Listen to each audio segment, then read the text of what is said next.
Hello everyone समस्त को स्वागत। तो आज आम डिस्कसन करवा साइंस रो कंटेंट पार्ट। तो ओटीईटी सिलेबस कथा कहूँ ओटीईटी आम प्रिपेयर होजु। तो देखिबो तुम सिलेबस रे प्रथम टॉपिक रही साइंस रे बायोलॉजिकल एडाप्टेशन एवं लिविंग बीइंग। तो जीव जगतर उपयोजन कथा आम आज टिके पढ़िबा। तो जो मैंने सीटी करिछ तुम बही तो रही साइंस बही एटा निहाती भाव रही ताकू भल भाव पढ़नब से क्वेश्चन आसो। आ जो मैंने सीटी करी माने रेगुलर सीटी करना हो एनआईओएस पिला किंबा अन्य कोनोसी पिला दौरान ओटीईटी तेबे से माने मध्य से सीटी बही को फॉलो करेंगे से ही डायरेक्ट क्वेश्चन आसूची। तो तथापि तुम रिक्वेस्ट जेहेतु थिला मु ता ऊपर गोटे वीडियो बनै दूची बुझेई देबी। किसी जदि डाउट होला तबे कमेंट सेक्शन में जनइबो आ तुमे निहाती भाव सीटी बहीटा टिके पढ़ी नबो। ठीक अछि। तो तापर आमे क्वेश्चन आंसर मध्य डिस्कशन करबा या ऊपर। तो देखिबा बायोलॉजिकल एडाप्टेशन एवं लिविंग बीइंग कोन। तो उपयोजन माने जानि पारुचो एडाप्टेशन माने कोन माने एनवायरनमेंट जेमिति मिलुची हमरो एनवायरनमेंट जेमिति रहुची से अनुसार आमे निजको खाप खोइकी चलिबा सेटा होची एडाप्टेशन। माने हमरो एनवायरनमेंट को आमे एडाप्ट करिकी निजको से अनुसार बदलैकी सेठी खाप खोइकी चलिबा फिट हेकी चलिबा सेटा होची एडाप्टेशन उपयोजन हैला। तो देखिबा जलवायु और प्राणी मानकर उपयोजन कोन। गोटे निर्दिष्ट परिस्थान पाई सेथिरे बास करुथिबा प्राणी और उद्भिद मानकर शरीर गठन और शरीर प्रक्रिया सही परिस्थान रे बढ़िया पाई सहायक होता है। निहाती भाव में जी जो जगार रोची जो परिस्थान रे रोची से परिस्थान सहित चलिया पाई ता देह सेमती होता है। जमती कि आम ये परिस्थान रे चली पारिबा आमको नहीं कि मेरु जगार रखिले आम एते ठंडा सही पारिबा नाही। सेठी सेठी देखा जाए कौन धला भालू एपटे आम देखा जाए कला भालू। कला भालू को नहीं कि तुम बरफ जगार छाड़ीदेव से बंची पारिबनी तार लम पतला धला भालूर लम मोटा। तो से भाया तैयारी कराई था जो परिस्थान जी रहा योग्य ताकू से अनुसार ही तैयारी करा जाइथा ता शरीर से अनुसार ही रही था। से कथाटी कहुई जीव एक स्वतंत्र परिवेश निजक खाप खुआई चलवाकू प्राणी और उद्भिदर उपयोजन कहुए एडाप्टेशन कहुए। टी आगुरी मुझे कहली तुमको। तो स्वतंत्र परिवेश जी जो परिवेश रही से परिवेश निजक खाप खुआई चलवा हूँ उपयोजन बा एडाप्टेशन। तुम डेफिनेशन भी पढ़ी पारे। जीव एक स्वतंत्र परिवेश निजक खाप खुआई चलवाकू प्राणी और उद्भिदर कौन कहुए। तो ऑप्शन गुड़ा अलग अलग देइथिबो एकोमोडेशन देइथिबो एडाप्टेशन एसिमिलेशन एगुड़ा सब पकई देथिबो हैला। तो तुम एडाप्टेशन लिखिबो जोटा कि उपयोजन कोनोसी परिस्थानर तापमात्रा आर्द्रता आलोक तथा पोषण उपरे सेठारे थिबा प्राणी मानकर उपयोजन निर्भर करे। तो कहा उपरे निर्भर करे उपयोजनटा एडाप्टेशनटा ना जो स्थान रे जो प्राणी रहउचंती से स्थानर आर्द्रता ह्यूमिडिटी केते टेम्परेचर केते कोन रहउची आलोक कोन न्यूट्रिशन कोन से माने कोन खाउचंती कोन से सराउंडिंग रे मिलुची केमिति कोन टेम्परेचर रहउची से अनुसार तांकर शरीर तयारी हेइथाय बा से माने से अनुसार एडप्टेड हेइथांती माने निजको बदलै थांती ऑटोमेटिकली तांकर शरीर मध्ये से अनुसार हेइ जाय। तो देखिबा एबे प्रथमे आमे माछर उपयोजन केमती होता है। आमे तो पानी रे रही पारुनु बुड़ीकी जाइकी आमे पहरी की केते समय रही पारिबा माछ भली आमे रही पारिबा कि आमे सेठी खाइबा पाइबानी निश्वास नहीं पारिबानी। तो माछ केमिति रहउची माछर उपयोजन केमती होउची सेटा देखिबा। माछ परी जलचर जीव मानकर शरीर गठन जल परिवेश रे बास करबा को बेस उपयोजित होइथाय। तांको शरीरटा जल रे रहिया पई से बुलाई बना जाइथाय। ऊपर और तळ चेप्टा शरीर गाली द्वारा श्वासक्रिया करे ऊपर और तळटा चेप्टा होइथाय माछ मानकर देखिबो हैला। आउ अन्य सबु जो माने पानी रे रहउछन तांकर देखिबो ऊपर और तळ अंश चेप्टा होइथाय। गाली द्वारा से माने श्वासक्रिया करंती नाक द्वारा जदि करिवे पानी पसि जीवो तो गाली द्वारा ही से माने श्वासक्रिया करंती। माने जदि मनुष्य कथा कहूची मु सेत आम रही परना हमर गाली नै। आहुला परी पक्ष थाए माने पानी को से माने काटिकी आगो को जांती तांको पक्ष द्वारा फिन्स जोड़ा को कहूचु दिग परिवर्तन पाई लांज रही पानी रे दिगटा से माने चेंज करिवे।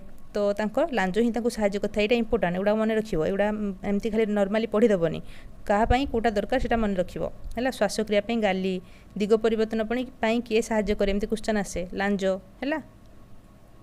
पहरिया पाई पक्ष एगुड़ा मन रखिबो। जल रे देखिबा पाई आखिर परदा आदि ताकू परिवेश उपयोजित होबारे सहाय्य करे तार आखिर परदा मध्य थाए हैला। आखिर पर्दा से पड़ी थाए से पानीटा जाकि आखि भितर बाजे नहीं। देखिबो गोटे माछर जतले काटुथबो तुमे घरे देखिबो माछ ऊपर गोटे धड़ा टाइप रो माछ आखि रे थाए माने आखि डोला कला ऊपर गोटे धड़ार पर्दाटा थाए हैला। सेटा कहया चाहूँ देखिबो सेटा ही ताकू सहाय्य करे पानी ता आखिरे न पसिया पई। तो कोन कोन रहिला दिग परिवर्तन पई लांज एटा इंपोर्टेंट आउ आहुला परि तार पक्ष थाए गाली द्वारा से माने श्वासक्रिया करंती एथुरु क्वेश्चन आसे। तापर देखिबा बेंगर उपयोजन। बेंगर उपयोजन केमती होता है? बेंग एक उभयचर प्राणी, तुम जानिଛ एटा। बेंग एक उभयचर प्राणी होइथिबारु उभय से जल रे भी रही थाए, स्थल रे भी रही थाए। तार उपयोजन शरीर उपयोजन से अनुसार होई थाए। जल रे भी से रही पारिबो, स्थल रे भी से रही पारिबो। एहार धारारैखिक शरीर चर्म और फुसफुस द्वारा श्वासक्रिया करि थाए। माने चर्म द्वारा भी श्वासक्रिया करि थाए, फुसफुस द्वारा भी श्वासक्रिया करि थाए। एटा मन रखिबो हैला। चर्म द्वारा भी फुसफुस द्वारा भी श्वासक्रिया करि थाए। आग गोड़ दिग परिवर्तन पाई और पछ गोड़ पहरिया पाई सहाय्य करथाय। बेंगर आग गोड़ दिग पहरिया पाई, एटा इंपोर्टेंट। आग गोड़टा दिग परिवर्तन पाई सहाय्य करे और पछ गोड़टा पहरिया पाई सहाय्य करे। देखिबो जेतले बेंग पहरुथो पछ गोड़ दुटा मेलेकी पहरुथाय, देखिबो टिके आइडिया करिवो। तो पहरिया पाई सहाय्य करे और डेइबा पाई मध्य पछ गोड़टा सहाय्य करे, किंतु आग गोड़ दुटा सब बेले दिग परिवर्तन पाई पानी भितरे ताको सहाय्य करे। शीत ऋतु शरीर उत्तापरे संतुलन बजाय रखिया पाई बेंग माने निष्क्रिय होई सोई रहंती। एही भली शयन को शीत सुप्ति कहती। शीत सुप्ति रे जाती बेंग माने, मन रखिबो शीत दिन रे शीत सुप्ति जाती। तापर देखिबा मेरु भालुर उपयोजन। बेंगर उपयोजन मन रखिल ना, चर्म और फुसफुस द्वारा से श्वासक्रिया करती। आग गोड़ दिग परिवर्तन पाई, पछ गोड़ डेइबा और पहरिया पाई, एटा मन रखिबो हैला। आ शीत ऋतु रे शीत सुप्ति से माने जाती। आ माछ कथा तो कहली, मन रखिबो, एगुडा ही क्वेश्चन आसीबो। तापर देखो मेरु भालुर उपयोजन केमिति हेइथाय। मेरु अंचलर शीतल परिवेश प्राय सर्वदा बर्फावृत, सबले सेठी बरफ पड़े। मेरु भालु बा धला भालुर शरीर एही परिवेश पई उपयोजित होइथाय। तो सेमाने जेतु सेठी रहउचंती तो तांकर शरीर मध्य सेति पई उपयोजित हेइथाय। लोमस शरीर हेइथाय। बर्ण माने रंग तांकर धला परि हेइथाय। जेतबेले शत्रु आक्रमण करे से माने बरफ भितर लुचि जिवे, सेति पई धला रंगर तांकर हेइथाय। जदि कला हबो बरफ भितर पूरा देखा जिवो ना फुटिकी, तो धला कलर से माने हेइथांती। भक्षक आक्रमण से माने निजको सेति रक्षा करते, तो देइछि ओ रक्षा करती। प्रखर तांकर घ्राण शक्ति हेइथाय, मन रखियो घ्राण शक्ति सबठार अधिका हेइथाय धला भालु मानकर हैला। असारिया पंझा, तीक्ष्ण नख बरफ उपरे चलिया पई सहायक होइथाय। पानी रे पहरिबारे सहाय्य करे तीक्ष्ण नख। किए पानी रे पहरिया पई सहाय्य करे धला भालु को ना, तीक्ष्ण नख असारिया पंझा एगुडा को सहाय्य करे हैला। बरफ जतले जोडी गोटे जगह तळि जाइथिबो से माने पहरिकी से ता द्वारा पळांती, एपट सपट जांती हैला। मन रखियो पिला माने एगुडा एथुरी क्वेश्चन आसे। तापर देखिबा पेंगुइन उपयोजन। पेंगुइन उपयोजन केमति हेइथाय? पेंगुइन बरफ अंचल रे देखा जाए। एमाने माछ खाई बंचुथिबारु उड़ीबा क्षमता हरैथांती। एमाने माछ खाइकी बंचंती, सेति पई उड़ीबा क्षमता हरांती। माने गोटे जगह आउटे जगह को से माने जाई पारंती नाही, तांकर डेणा न थाए पेंगुइन मानकर, मन रखिबो। एणु देह आकार रे बड़ ओ ओजनिया हेइथाय, हेले भल पहरी पारंती। से माने भल पहरी पारंती, पानी रे रहंती, बरफ अंचल देखा जांती, माछ से माने खाई थांती, उड़ी पारंती नाही पेंगुइन। बन्न धला होइथिबारु शिकारी एमानंकु बारी पारे नाही। चर्म मोटा और ताहा तले एक चर्बी आवरण थाए। मोटा निहाती भाव में रहिबो ना, जो माने बरफ अंचल देखा तांकर मोटा रहिबो, तले तांकर चर्बी रहिबो, काइना टेम्परेचर ताकु टिके माने बढ़ेई थाए देहर टेम्परेचर को चर्बी, नहले अधिका ठंडा हिजिबो। तो एमानंकु उत्ताप प्रदान करि थाए कि चर्बी हला। तापर देखिया पक्षीर उपयोजन। केतेक पक्षी मुख्यतः स्थल भाग में बास करुथिले मध्य आकाश रे समाने उड़ी बुलंती। एथिपई सेमानंक ठारे विभिन्न उड्डयन उपयोजन देखा जाए। तो केतेक पक्षी स्थल भाग में रुहंती, तथापि से आकाश में उड़ी बुलंती। तो तांको पई उड्डयन उपयोजन माने कोन, उड़िया पई जहा जहा दरकार, तो तांको शरीर सिया ही थिबो, शरीर टिके हल्का ही थिबो, डेणा थिबो, एगुडाक सब हैला। आखि तांकर तीक्ष्ण ही थिबो, दूररु से खाद्य को देखि पारिबे उड़िला समय रे। तो देखिबा सेगुडा कोन कोन रहिछि, तो से अनुसार तांकर शरीर उपयोजन देखा जाए।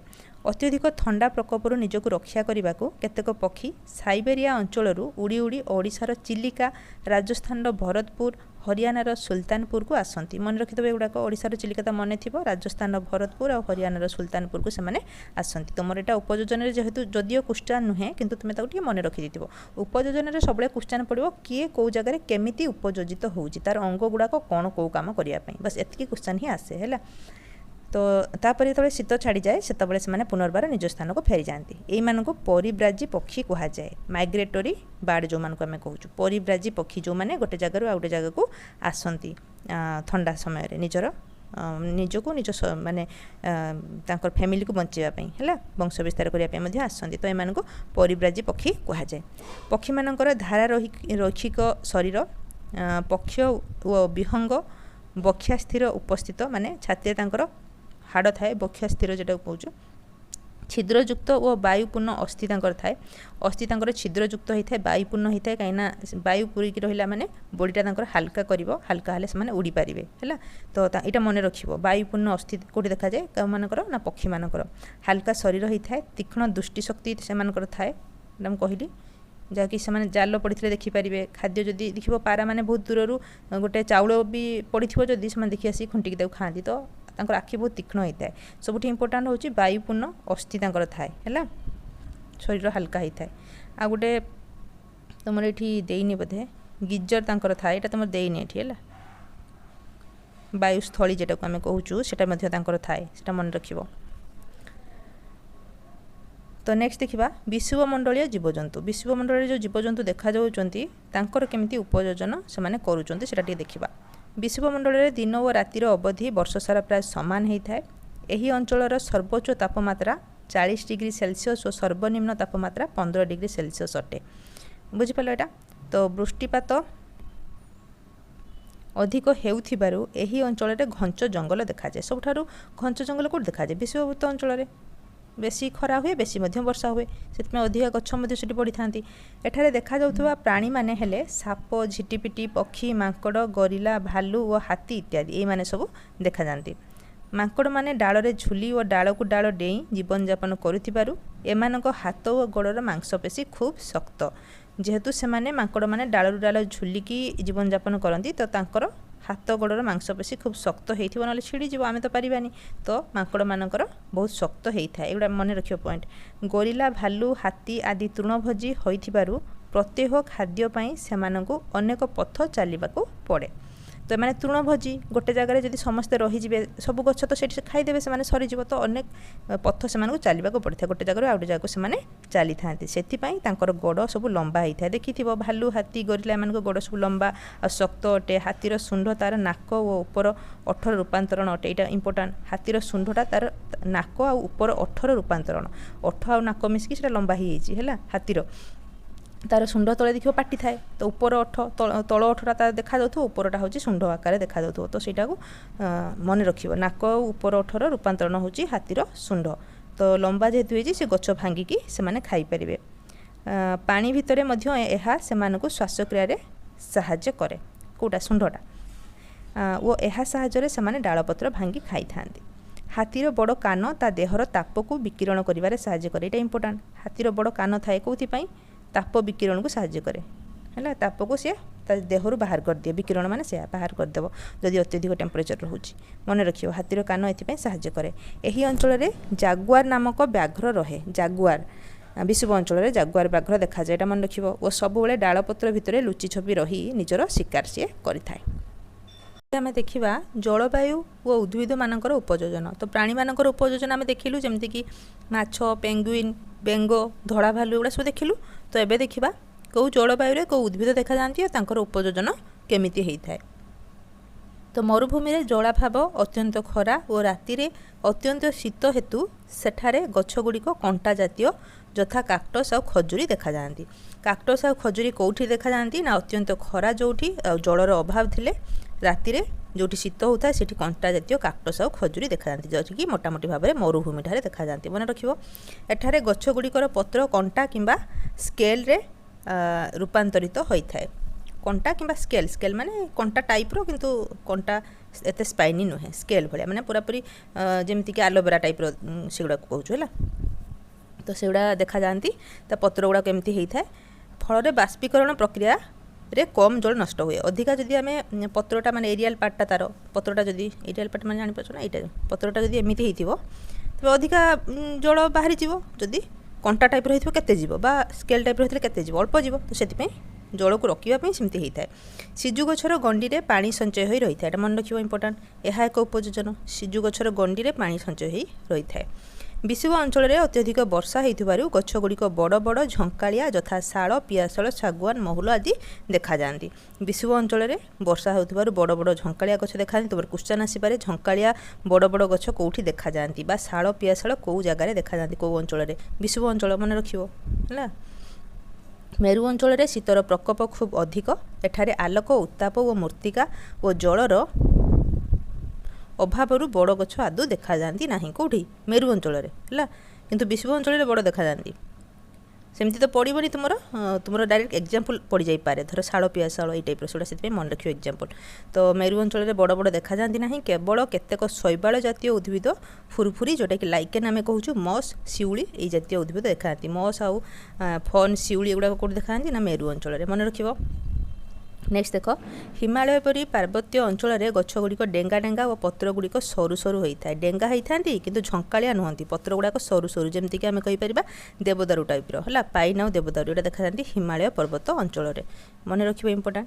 समुद्र उपकूलवर्ती अंचल वायु जलीय बाष्पर घनता बेसी और माटी बालिया होता है जलीय बाष्पर घनता अधिक रही समुद्र कूल में माटी से बालिया बाली सी बीचटा जो देखुच तो बाली थाए तो माटीटा भी से बालिया होता है एणु सेठारे हेन्ताल जातीय गछ देखा जाए मन रखिए हेन्ताल जातीय गछ समुद्र उपकूल अंचल देखा जाए नड़िया झाऊ आदि ये टाइप गछ गुड़ाक समुद्र उपकूलवर्ती अंचल देखा जाए केरल में कौटी देखा जाए साइड्रे समुद्र साइड्रे देखा जाए झाऊ भी आमर देखा जाए जो चांदीपुर जदि जाइए देखि झाऊ बण अच्छी तो एगुड़िक चेर मोटा और शक्त होता है मोटा और शक्त होता है ना बालिया माटी तो सांगे सांगे उपुड़ ना तो से शक्त आ मोटा होता है मन रख। यहाँ रहा आमर उद्भिद मानकर उपयोजन कौ जगार कौ जलवायु कौ उद्भिद देखा तार एग्जाम्पल गुड़ाक मन रख ये तुम इम्पोर्टाट रहा प्राणी मानक कौ प्राणी मानकर केमी उपयोजन होता है जमीक मांकड़ मैंने झुलियापाई हाथ गोड़ मांसपेशी शक्त होता है गोरिला भालू मानकर हाथ लंबा होता है गोड़ लंबा होता है गुड़ाक सब मन रखिए सब गुड़ाक इंपोर्टाट ये पीडीएफ मुझे देदेवी व्हाट्सएप ग्रुप रे जब वीडियो भल लगे लाइक कमेंट शेयर निहाती भाव कर चैनल को सब्सक्राइब करो आ पर बैच रे माने संध्या बेले आम करवा यार एमसीक्यूज डिस्कशन ठीक अच्छे थैंक यू।